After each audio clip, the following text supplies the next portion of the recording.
السلام علیکم۔ حضرت نوح علیہ السلام کے قصے کے ساتھ حاضر ہوں۔ حضرت نوح علیہ السلام کا قصہ قرآن پاک میں بیان ہوا ہے، اور آج اس ویڈیو میں جن چیزوں کا احاطہ کروں گی وہ حضرت نوح علیہ السلام کے زمانے میں آنے والے طوفان نوح کا ذکر ہوگا، اور اس کے علاوہ اس کشتی کا ذکر ہوگا جو اللہ کے حکم کے مطابق حضرت نوح علیہ السلام نے تیار کی تھی، اور یہ بھی کہ قرآن پاک میں اس کشتی کے بارے میں کیا کچھ بتایا گیا ہے۔ پھر حضرت نوح علیہ السلام کا جو بیٹا تھا جو نافرمان تھا، اس کے حوالے سے بھی بات ہوگی۔ تو آپ اس ویڈیو کو آخر تک دیکھیے تاکہ اس واقعے کا تسلسل قائم رہے اور اس میں جو موجود پیغام ہے وہ ہم سب تک صحیح طریقے سے پہنچ سکے۔ تو آئیے شروع کرتے ہیں۔ حضرت نوح علیہ السلام کے واقعے کی تفصیلات کی طرف جاتے ہیں اور دیکھتے ہیں کہ حضرت نوح علیہ السلام کا کون سا زمانہ ہے۔ حضرت نوح علیہ السلام حضرت آدم کی 9ویں نسل میں سے ہیں۔ حضرت آدم کے بعد حضرت شیش علیہ السلام، حضرت ادریس علیہ السلام کے بعد آپ کا چوتھا نمبر ہے پیغمبروں میں، اور اس کے علاوہ زمین پر مبعوث ہونے والے تمام رسولوں میں آپ پہلے رسول ہیں۔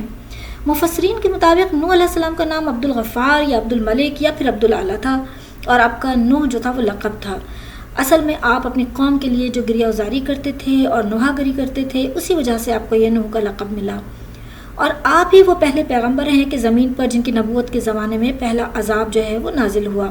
آپ کی پیدائش کوفہ کی ہے اور تبلیغ کا عرصہ 950 سال تک کا ہے۔ تقریباً 80 لوگوں نے آپ کے زمانے میں دین اسلام کو قبول کیا، اور آپ کی وفات کی حتمی تاریخ کا علم نہیں ہے۔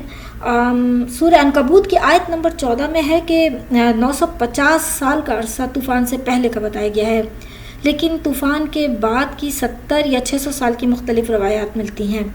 اس کے علاوہ آپ کی اولادوں میں 4 بیٹے تھے، جن میں سے ایک کنعان کے علاوہ کنعان جو تھا وہ ایمان نہیں لایا تھا ان کا بیٹا، اور باقی بیٹے جو تھے وہ ایمان لے آئے تھے۔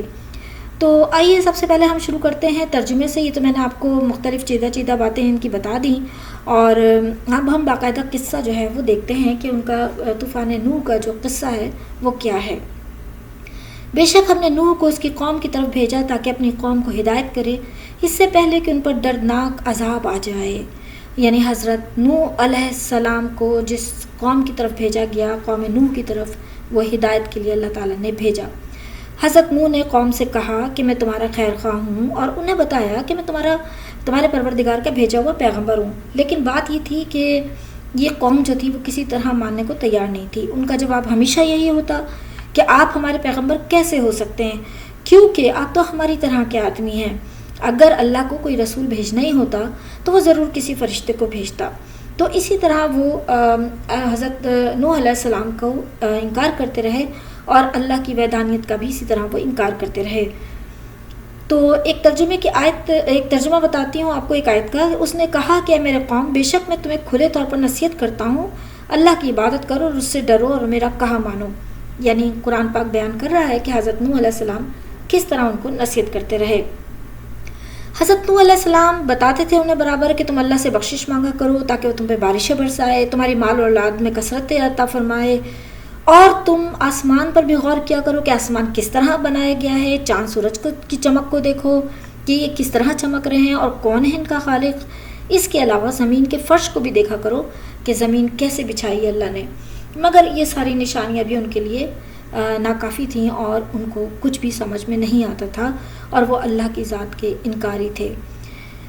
ایک ترجمہ بتاتی ہوں آیت کا۔ کہا اے میرے رب، میں اپنی قوم کو رات دن بلاتا ہوں، پھر وہ میرے بلانے سے اور بھی زیادہ بھاگتے ہیں، اور بے شک جب کبھی میں نے انہیں بلایا تاکہ وہ توبہ کریں اور تو انہیں معاف کر دے، تو انہوں نے اپنی انگلیاں اپنے کانوں میں رکھ لیں، اور یہ لوگ اپنے کپڑے اوڑھ لیتے اور اڑ گئے اور اکڑ بیٹھے۔ یعنی حضرت نوح علیہ السلام نے اللہ سے فریاد کی کہ میری قوم نہیں مانتی اور میرے پیغام کو ایک لمبے عرصے تک تبلیغ کرنے کے باوجود نہیں سن رہی، تو پھر اللہ تعالیٰ سے انہوں نے فریاد کی۔ اور چونکہ یہ لوگ بت پرست تھے، اور قرآن پاک خود بتاتا ہے کہ سوا، یغوش اور یعوق اور نصر نامی جیسے بتوں کی لوگ پوجا کیا کرتے تھے، اور بت پرستی سے ہرگز باز نہ آتے تھے۔ حالانکہ حضرت نوح علیہ السلام نے انہیں بارہا بتایا کہ یہ بت تمہارے نفع و نقصان کے مالک نہیں ہیں، صرف اللہ ہی ہے جو ایک ہے، اسی کی عبادت کرو، لیکن وہ بتوں کی پوجا سے ہرگز باز نہیں آتے تھے۔ ترجمہ سنیے۔ اور نوح نے کہا اے میرے رب، زمین پر کافروں میں سے کوئی رہنے والا نہ چھوڑ، اگر تو نے انہیں چھوڑ دیا تو تیرے بندوں کو گمراہ کریں گے، اور ان کی نسل بھی فاجر اور کافر ہی ہوگی. یعنی حضرت نوح علیہ السلام نے یہ صاف بتا دیا اللہ تعالیٰ سے فریاد کر کے کہ یہ قوم جو ہے اس قابل نہیں کہ ان کو جو ہے زمین پر زندہ چھوڑا جائے. تو اللہ تعالیٰ نے بھی فیصلہ فرما لیا، اور وہ فیصلہ کیا تھا آپ سنیے، ترجمہ ہے.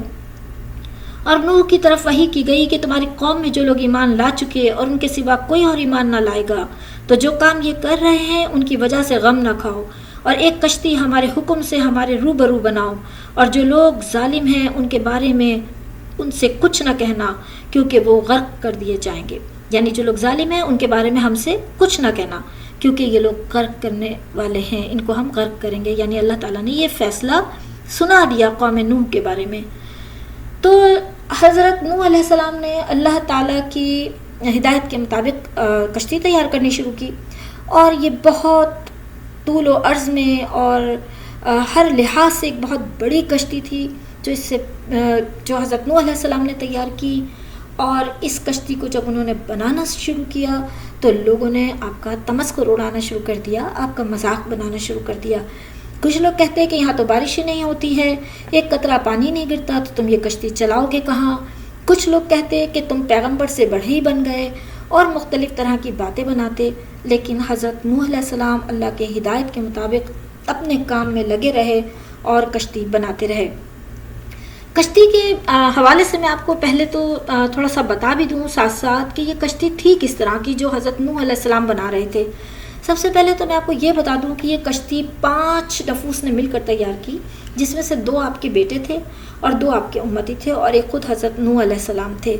تو یہ کشتی جو تھی یہ اس طرح بنی. اور اس کے علاوہ اس میں معرجۃ النبوہ کے مطابق اگر ہم دیکھیں تو اس کا طول جو تھا وہ 607 گز کا تھا اور عرض 300 گز کا تھا، جبکہ اس کی بلندی 30 گز تھی، اور یہ 3 حصوں پر مشتمل تھی، جس کا اوپری حصہ جو تھا وہ انسانوں کے لیے تھا، اور درمیانی جو تھا وہ پرندوں کے لیے، اور نیچے کا جو حصہ تھا وہ چوپایوں اور درندوں کے لیے تھا. تو یہ جو کشتی تھی یہ اللہ تعالیٰ کے حکم کے مطابق تیار ہو رہی تھی. اور جب یہ تیار ہو گئی تو اللہ تعالیٰ نے فرمایا کہ اس میں 2 جوڑے جو ہیں وہ رکھ لیے جائیں ہر ایک جاندار میں سے. یعنی اللہ کے حکم کے مطابق یہ طے پایا کہ اس کشتی کے اندر ہر جاندار کو جو ہے وہ رکھ لیا جائے، ایک نر اور ایک مادہ کو. تو اس طرح سے اللہ تعالیٰ نے ان کے عذاب کا وقت بھی مقرر کر دیا. چوہی کشتی بن کر تیار ہوئی، ادھر ہی عذاب کا وقت بھی مقرر ہو گیا.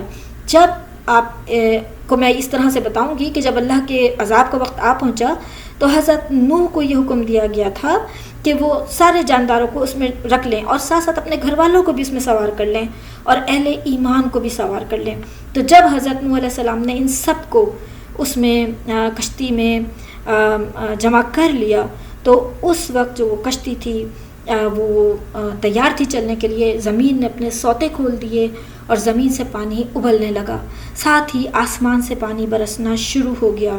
اور یہ وہ وقت تھا جب وہ طوفان کا آغاز ہو گیا اور کشتی اس طوفان میں چلنے کے لیے تیار تھی. تو میں ایک آیت کا ترجمہ آپ کو بتاتی ہوں. اور وہ ان کو لے کر طوفان کی لہروں میں چلنے لگی. یعنی وہ کشتی جو تھی وہ اس وقت چلی، اور اس وقت حضرت نوح علیہ السلام نے کہا کہ اس کا چلنا اور ٹھہرنا سب خدا کے ہاتھ میں ہے. تو حضرت نوح علیہ السلام اس کشتی میں سب کو لے کر سوار ہو چکے تھے. اور جس وقت یہ کشتی چلی تو اس وقت حضرت نوح علیہ السلام نے پکارا کہ بیٹا ہمارے ساتھ سوار ہو جاؤ اور کافروں میں شامل نہ ہو. یہ اپنے بیٹے کو انہوں نے پکار کر کہا کہ اے بیٹا تم ہمارے ساتھ شامل ہو جاؤ، کشتی میں سوار ہو جاؤ اور کافروں میں شامل نہ ہو. لیکن آپ دیکھیے بیٹے نے کیا جواب دیا، قرآن میں موجود ہے. اس نے کہا میں ابھی پہاڑ پر جا چڑھوں گا اور وہ مجھے پانی سے بچا لے گا. یہ ان کے بیٹے کا جواب تھا کہ میں تو پہاڑ پہ چڑھ جاؤں گا اور پانی سے بچ جاؤں گا. لیکن در حقیقت یہاں پہ میں آپ کو بتاتی ہوں کہ قرآن کیا کہتا ہے، سنیے آپ بھی. اور نوح نے پکارا اے پروردگار میرا بیٹا بھی میرے گھر والوں میں سے ہے، تو اس کو بھی نجات عطا فرما دے. تو قرآن پاک کیا کہتا ہے، قرآن میں اللہ تعالیٰ نے ارشاد فرمایا اے نوح وہ تیرے گھر والوں میں سے نہیں ہے، وہ ناشائستہ فعل والا ہے. تو جس چیز کی تم حقیقت معلوم نہیں اس کے بارے میں مجھ سے سوال نہ کرو، اور میں تم کو نصیحت کرتا ہوں کہ نادان نہ بنو۔ جس وقت حضرت نوح علیہ السلام نے پکارا اللہ تعالیٰ کو کہ میرا بیٹا جو ہے اس کو بھی شامل کر لیجئے، لیکن اللہ تعالیٰ نے کہا جس چیز کی حقیقت تمہیں معلوم نہیں اس کے بارے میں سوال نہ کرو۔ تو جواب میں حضرت نوح علیہ السلام نے فرمایا پروردگار میں تجھ سے پناہ مانگتا ہوں اس چیز کا جس کے علاوہ تجھ سے میں سوال کروں اور جس کی حقیقت کا مجھے علم ہی نہیں، اور اگر تو مجھے نہیں بخشے گا اور مجھ پر رحم نہیں کرے گا تو میں تباہ ہو جاؤں گا۔ تو اللہ تعالیٰ نے اس قوم کے ساتھ حضرت نوح علیہ السلام کے بیٹے کا بھی مقدر لکھا، اور اس کی نافرمانی کی وجہ سے جو ہے وہ اس قوم کے ساتھ ہی اللہ تعالیٰ نے ان کا حشر جو تھا وہ کیا۔ تو اب آپ کو میں بتاؤں آگے کہ جب یہ کشتی چلی تو اس وقت سورہ اعراف میں ایک ترجمہ ہے، مگر ان لوگوں نے ان کی تکذیب کی تو ہم نے نوح کو اور جو ان کے ساتھ کشتی میں سوار تھے ان کو تو بچا لیا، اور جن لوگوں نے ہماری آیات کو جھٹلایا تھا انہیں غرق کر دیا، کچھ شک نہیں کہ وہ اندھے لوگ تھے۔ دیکھیے اللہ تعالیٰ نے بتایا کہ کس طرح اللہ تعالیٰ نے اس قوم کو غرق کر دیا۔ اسی طرح سورہ صافات میں بھی اللہ تعالیٰ فرماتے ہیں اور ہم نے ان کو اور ان کے گھر والوں کو بڑی مصیبت سے نجات دی اور ان کی اولاد کو ایسا کیا کہ وہی باقی رہ گئے، یعنی کہ حضرت نوح علیہ السلام کی اولاد میں سے سام سے جو ہے ان کے بیٹے سے جو ہے آگے نسل جو تھی وہ بڑھی، اور یہی ہے کہ اللہ تعالیٰ نے ان کی اولادوں کو بچا لیا سوائے ایک بیٹے کے۔ اور سورہ عنکبوت کا بھی ایک ترجمہ بتاتی چلوں، پھر ہم نے نوح کو اور کشتی والوں کو نجات دی اور کشتی کو اہل عالم کے لیے نشانی بنا دیا۔ اب آپ دیکھیے اللہ تعالیٰ فرما رہے ہیں کہ اس کشتی کو اہل عالم کے لیے نشانی بنا دیا۔ تو وہ یوں ہے کہ ایک اور آیت کا ترجمہ ہے جہاں سے آپ کو اس کے بارے میں صحیح علم ہو سکے گا، آپ سنیے۔ اور حکم دیا گیا کہ اے زمین اپنا پانی نگل جا اور اے آسمان تھم جا، تو پانی خشک ہو گیا اور کام تمام کر دیا گیا اور کشتی کوہ جودی پر جا ٹھہری۔ اللہ تعالیٰ نے اس پہاڑ کا نام بتایا ہے جہاں پر کہ کشتی کو اللہ نے ٹھہرا دیا۔ اللہ نے حکم دیا زمین کو کہ اپنا پانی نگل لے، اور آسمان کو حکم دیا کہ تھم جا، تو زمین نے اپنا پانی اگلنا چھوڑ دیا اور آسمان نے برسنا چھوڑ دیا، اور طوفان نوح جو تھا وہ رک گیا، اور اس طرح سے زمین خشک ہو گئی اور یہ کشتی جو تھی جودی پہاڑ پر جا کر رک گئی۔ تو جو چند لوگ بچے تھے جو نوح علیہ السلام کی کشتی میں سوار تھے، اور یہ کشتی جو جودی پہاڑ پر جا کر رکی تھی، جدید تحقیق کے مطابق بھی سائنسدانوں نے اس کی تحقیق کی ہے، کیونکہ بائبل میں بھی اس واقعے کا ذکر ہے اور وہاں پر بھی جودی پہاڑ کا ذکر ہے۔ تو انہوں نے جب اس کی تحقیق کی تو ارارات نامی پہاڑ پر ترکی میں یہ کشتی جو تھی اس کا سراغ لگا لیا گیا۔ اور اب میں آپ کو ساتھ ساتھ یہ بھی بتا دوں کہ یہ جو ارارات نامی پہاڑ ہے یہ ایک کوہستانی سلسلہ ہے جس کے ایک حصے کا نام جودی ہے۔ تو قرآن میں اسی کوہستانی سلسلے کے اس جودی پہاڑ کے اسی حصے کی جو ہے بات کی گئی ہے جہاں پہ اس کشتی کو جو ہے وہ اللہ تعالیٰ نے ٹھہرنے کا حکم دیا تھا، اور اللہ کے حکم سے کشتی وہاں ٹھہر گئی تھی۔ تو یہ اللہ تعالیٰ کا حکم تھا جس کے حکم سے یہ سارا کچھ طوفان جو تھا وہ برپا ہوا اور قوم نوح کو جو ہے وہ سزا ملی۔ میں آپ سے یہ کہنا چاہوں گی اس ویڈیو کے اختتام کے اوپر کہ اس ویڈیو سے اس پورے قصے سے ہمیں جو نصیحت حاصل ہوتی ہے، ایک تو سب سے بڑی چیز یہ ہے کہ ہم اپنی اولادوں کی صحیح تربیت کریں اور ان کو ہم دین کے راستے پر چلائیں۔ نہ صرف یہ کہ یہ ہمارے لیے صدقہ جاریہ بنیں گے، بلکہ یہ ہمارے دین اسلام کو پھیلانے میں بھی اور خود اپنے لیے بھی وہ فائدے مند ہوں گے، دنیا میں بھی اور آخرت میں بھی۔ اور دوسرا یہ کہ اللہ تعالیٰ ہر مسلمان کو شرک کی جیسی چیز سے جو ہے وہ دور رکھے اور شرک سے بچائے، ہر طرح کی شرک سے بچائے، کیونکہ شرک کی بے تحاشا قسمیں ہیں۔ تو اللہ تعالیٰ ہر مسلمان کو اس سے محفوظ رکھے۔ مجھے اپنی دعاؤں میں یاد رکھیے گا۔